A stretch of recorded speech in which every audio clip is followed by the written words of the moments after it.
তো কালকে আমরা প্রথম 6টা গ্রুপ নিয়ে আলোচনা করে ফেলেছিলাম, যে গ্রুপ থেকে কোন টিমগুলো কোয়ালিফাই করার চান্সেস কতটা হাই সেগুলো নিয়ে।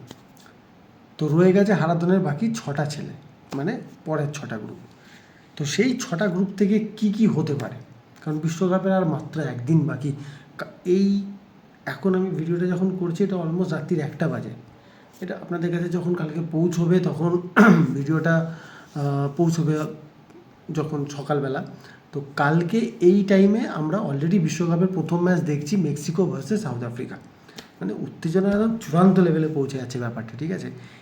এখনও বিশ্বাস হচ্ছে না যে 4টে বছর কেটে গেল। এই তো যেন মনে হচ্ছে যে গতকালকেই যেন ওই আমাদের আর্জেন্টিনা ভার্সেস ফ্রান্স ওই খেলার ফাইনালটা আমরা যেন কালকেই দেখলাম।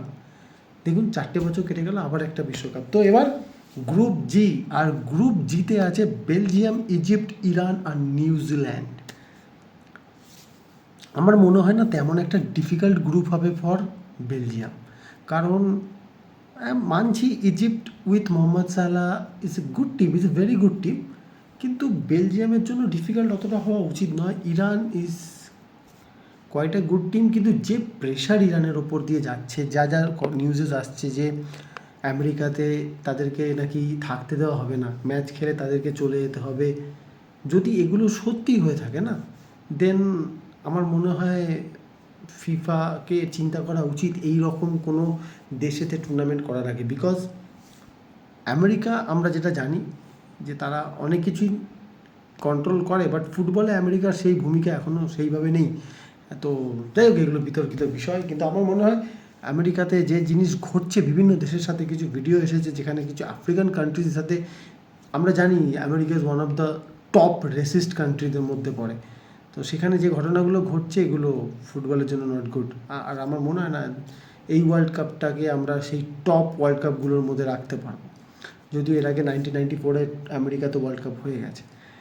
তো যাই হোক, গ্রুপ জি থেকে আই থিঙ্ক বেলজিয়াম আর ইজিপ্ট কোয়ালিফাই করবে। It will be difficult for Iran. আর নিউজিল্যান্ড স্টিল এই টপ লেভেলে কতটা পারফর্ম করতে পারবে, they are not that good enough আমার মনে হয়।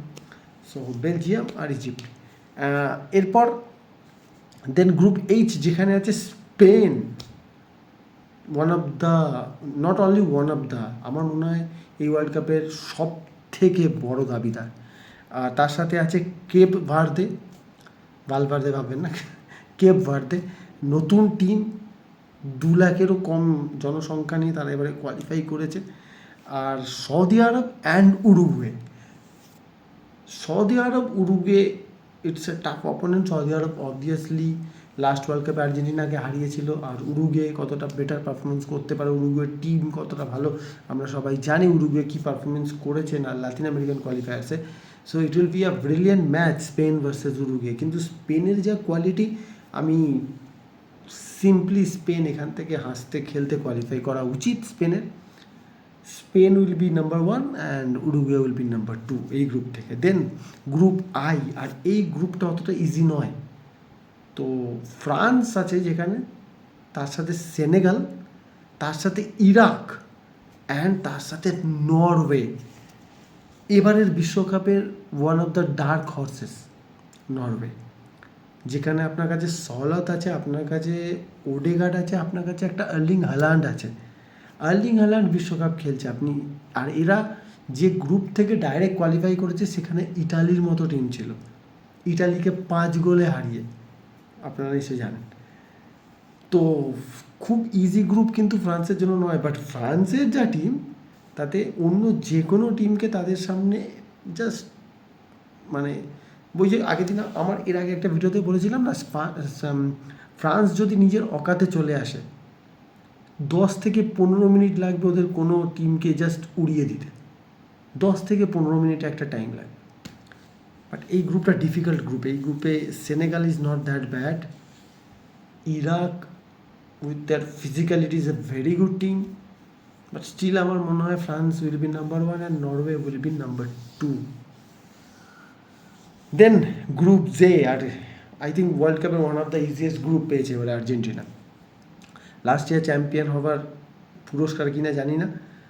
Argentina, Algeria, Austria and Jordan. এই গ্রুপ থেকে আর্জেন্টিনা উইল কোয়ালিফাই। এবার বাকি তিনটে টিমের মধ্যে লড়াই প্রবল হবে, but I think Austria, Ralf র্যাগনিকের গেগেন প্রেসিং বলা Austria, they will be the number 2। But সব থেকে বড় প্রশ্ন যেটা থাকবে সেটা হচ্ছে আর্জেন্টিনা এই গ্রুপ লিগ যখন শুরু হবে কটা পেনাল্টি পায়, এটা একটা সবচেয়ে বড় প্রশ্ন। Then group K, and it will be Portugal, DR Congo, Uzbekistan and Colombia. দেখুন, পর্তুগালেরও সেম ফ্রান্সের মতো যা squad, it will take 10-15-20 minutes to destroy any team, যদি তারা নিজের প্রপার পোটেনশিয়াল, নিজেদের প্রপার অকাতে খেলতে পারে, যদি পারে। বাট এই গ্রুপ থেকে Colombia versus Portugal is the toughest match. আর কলম্বিয়ার এবারে যা track record throughout the qualification period, Colombia will be a tricky opponent for Portugal, but Portugal will qualify for sure. Portugal will qualify as champion, and then Colombia will qualify as the group runners এই group থেকে। And group এতে থাকছে England, Croatia, Ghana and Panama. এই গ্রুপটাকে one of the toughest group বলা হচ্ছে। Panama versus Brazil ম্যাচটা আমরা দেখেছিলাম, Panama is not that bad opponent. হ্যাঁ, হয়তো ইংল্যান্ড ক্রোয়েশিয়ার কোয়ালিটির সঙ্গে অনেকটা ডিফারেন্স আছে, বাট দে উইল ফাইট। আর ইংল্যান্ড, ক্রোয়েশিয়া ঘানা বরাবরই না খুব ট্রিকি অপোনেন্ট। আর ক্রোয়েশিয়া এবারে ওয়ার্ল্ড কাপের সব থেকে এক্সপিরিয়েন্স টিম। তাদের যে টোটাল প্লেয়ার্সদের যদি টোটাল ক্যাপস দেখা হয় তাহলে ন্যাশনাল টিমের মধ্যে, তাহলে ক্রোয়েশিয়া হচ্ছে সব থেকে এক্সপিরিয়েন্স টিম এই ওয়ার্ল্ড কাপে। আর লাস্ট দুটো ওয়ার্ল্ড কাপে ক্রোয়েশিয়ার যে পারফরমেন্স, একটা বিশ্বকাপে রানার্স, দেন পরের লাস্ট বিশ্বকাপে সেমিফাইনালে ছিল, তারা 4th হয়েছিল। তো সেদিক থেকে দেখতে গেলে it will be a very tough match for England Croatia. আর ইংল্যান্ডের দিকে প্রচণ্ড নজর থাকবে, কারণ টমাস টুচেল যে টিম সিলেক্ট করেছেন সেখানে যে প্লেয়ারদের বাদ দিয়েছেন, তো সেদিক থেকে ইংল্যান্ড দাবিদার, বাট নজর তো প্রবলভাবে ইংল্যান্ডের ওপর থাকবে। তো এই গ্রুপ থেকে ইংল্যান্ড উইল কোয়ালিফাই, অ্যান্ড আমার মনে হয় এখান থেকে ক্রোয়েশিয়া কোয়ালিফাই করে যাবে। So that is my prediction from groups. Third পজিশনের টিমগুলো কারা উঠবে আমি সত্যি বলছি এগুলো আমি প্রেডিক্ট করতে পারবো না। লাস্ট ভিডিও শেষ করার আগে একটা জিনিস প্রেডিক্ট করে যেতে চাই, সেটা হচ্ছে টুর্নামেন্টে কে চ্যাম্পিয়ন হবে। আমার কি মনে হয় প্রেডিকশন, মানে টুর্নামেন্ট নিয়ে কি প্রেডিকশন, আমার প্রেডিকশন স্পেন উইল উইন। আমার প্রেডিকশন যে এবারের ওয়ার্ল্ড কাপটা স্পেন জিতছে। একটা প্ল্যান বি তো থাকা উচিত, তেমন একটা প্রেডিকশন বি থাকা উচিত। আমার প্রেডিকশন বি হচ্ছে ইট will be a Brazil versus Portugal final. সেখানে কি হবে আমি জানি না, যদিও সাপোর্ট এখানেই করবো। Bye guys.